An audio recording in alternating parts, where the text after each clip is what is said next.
बड़ी और अहम जानकारी के साथ करेंगे, बड़ी खबर आ रही है उसे आपको रूबरू कराएंगे। महत्वपूर्ण जानकारी, यूपी विधानसभा के बजट सत्र का आज दूसरा दिन है। सुबह 11 बजे सदन में शोक प्रस्ताव रखा जाएगा, यानी अब से कुछ ही मिनटों के बाद शोक प्रस्ताव के साथ सदन की शुरुआत होगी। 15 फरवरी को, माफ कीजिएगा 11 फरवरी को वित्त मंत्री सुरेश खन्ना बजट पेश करेंगे, यानी कल। वित्तीय वर्ष 2026-27 का ये बजट लगभग 9 लाख करोड़ का होने वाला है। 20 फरवरी तक ये बजट सत्र चलेगा। स्पीकर ने सदस्यों से सफल संचालन का अनुरोध किया है। चूंकि पिछले दिनों ये देखा गया कि मुख्यमंत्री ने भी विपक्ष से ये अपील की कि इस सदन को अगर चलाना है तो आपको शोर नहीं मचानी होगी। यानी हर बार ये देखा जाता है कि सदन चलने से पहले, सत्र चलने से पहले विपक्षी दलों की ओर से शोर शराबा किया जाता है, कई मुद्दों को लेकर मांग की जाती है, प्रदर्शन किया जाता है, लेकिन ये अपील की गई है और आज शोक प्रस्ताव के साथ सदन की शुरुआत होने वाली है अब से कुछ ही मिनटों के बाद। ऐसे खबर पर अब ज्यादा जानकारी के साथ राजधानी लखनऊ से हमारे सहयोगी तौकीर किदवई जुड़ रहे हैं। तौकीर, अब कुछ ही मिनटों के बाद सदन की शुरुआत होगी, शोक प्रस्ताव के साथ सदन की शुरुआत होने वाली है, लेकिन आज क्या मुद्दा रहने वाला है विपक्ष की ओर से? देखिए, आज शोक प्रस्ताव है। इस दौरान क्योंकि भारतीय जनता पार्टी के एक विधायक श्याम बिहारी पाल, उनकी मौत हो गई थी 2 जनवरी को।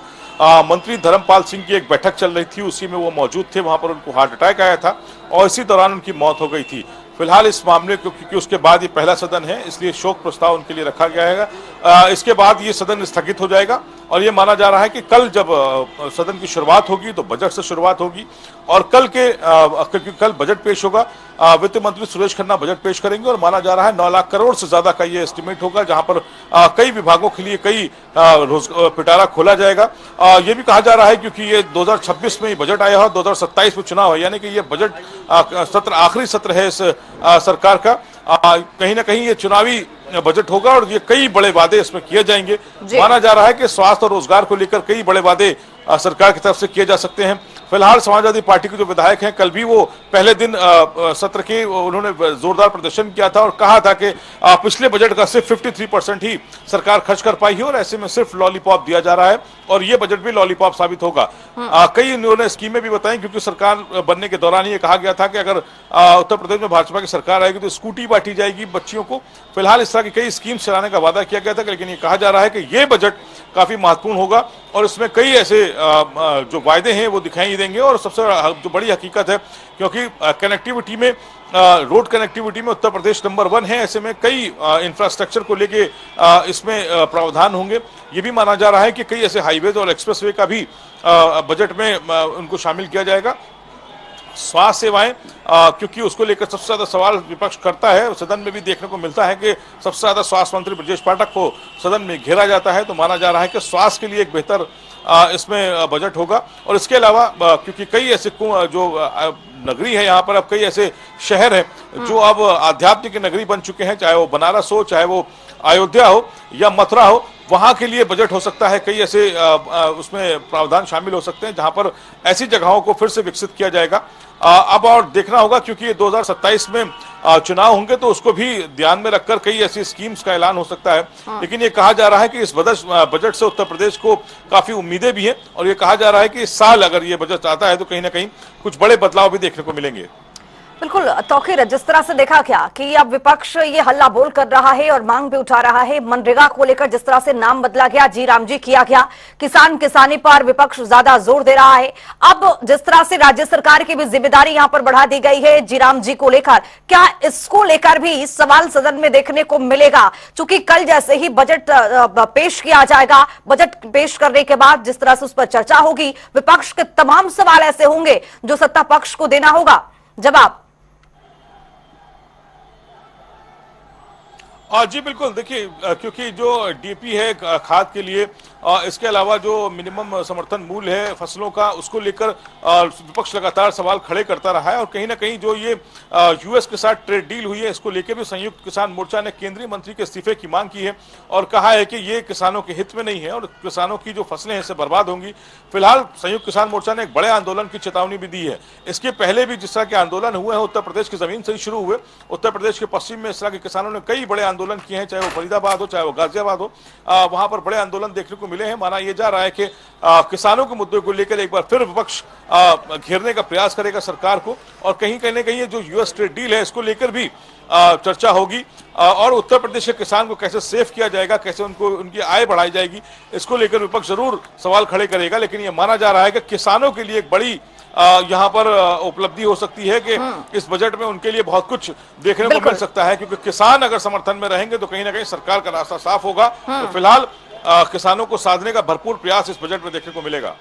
बिल्कुल। तो आखिर में अंतिम सवाल ये कि सरकार की ओर से ये बार बार आरोप लगाया जाता है विपक्ष पर कि आप जो विपक्ष है वो सफल संचालन नहीं कर पाती वो सदन को लेकर के। लेकिन अब इस बार ये देखा गया, मुख्यमंत्री ने भी अपने संबोधन में कह दिया कि अगर आप सदन को चलने देना चाहते हैं, विधानसभा सत्र चलेगा तो आपकी भी भागीदारी वहां पर सुनिश्चित होनी चाहिए। लेकिन क्या लगता है कि इस बार विधानसभा सत्र चलने की उम्मीद है? क्योंकि हर बार ये देखा जाता है कि विपक्ष के शोर शराबे की वजह से ना तो सवाल हो पाता है, ना ही जवाब मिल पाते, और ऐसे में फिर सदन को बंद करना पड़ता है, यानी अगले सत्र के लिए इंतजार करना पड़ता है। आपको क्या लगता है इस बार किस तरह से विपक्ष का रुख अख्तियार रहेगा इस बार?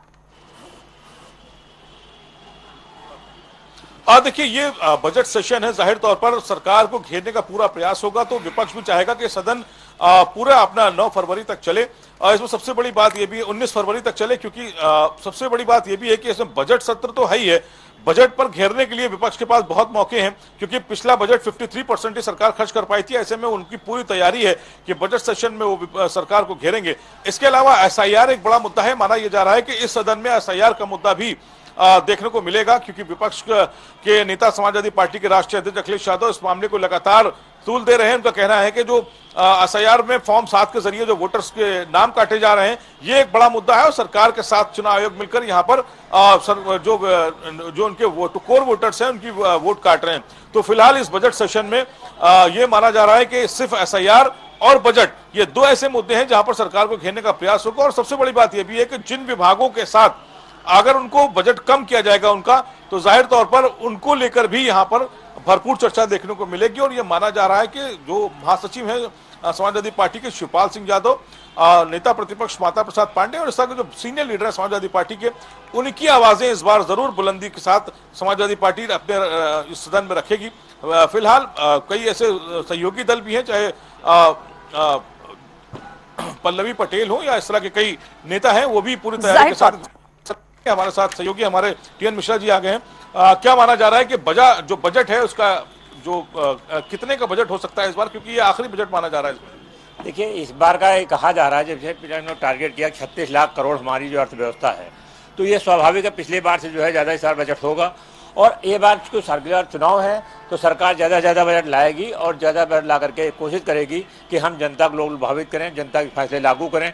और अभी क्या है कि जो सब घोषणा पत्र है भाजपा का खुद का, वो भी पूरी रूप से लागू नहीं हो पाया है, तो उसको लागू करने के लिए हो सकता है इस बजट में पैसा मिल जाए। बिल्कुल। तो देखिए, इनका भी कहना है कि बजट सेशन है, आखिरी बजट है, जाहिर तौर पर सरकार पूरे लिहाज में वादे भी करेगी और पूरा चुनाव 2027 का साधने का प्रयास करेगी। चलिए, आप दोनों का बहुत शुक्रिया तमाम जानकारी के साथ जुड़ने के लिए। और आपको बताते चले कि जिस तरह से विधानसभा सत्र चलने शुरू हो गया, आगाज तो हो गया है, और जिस तरह से आज शोक प्रस्ताव सदन में रखा जाएगा, अब इंतजार है कि क्या विपक्ष की ओर से क्या मुद्दे होंगे, चूंकि कल बजट भी पेश होगा।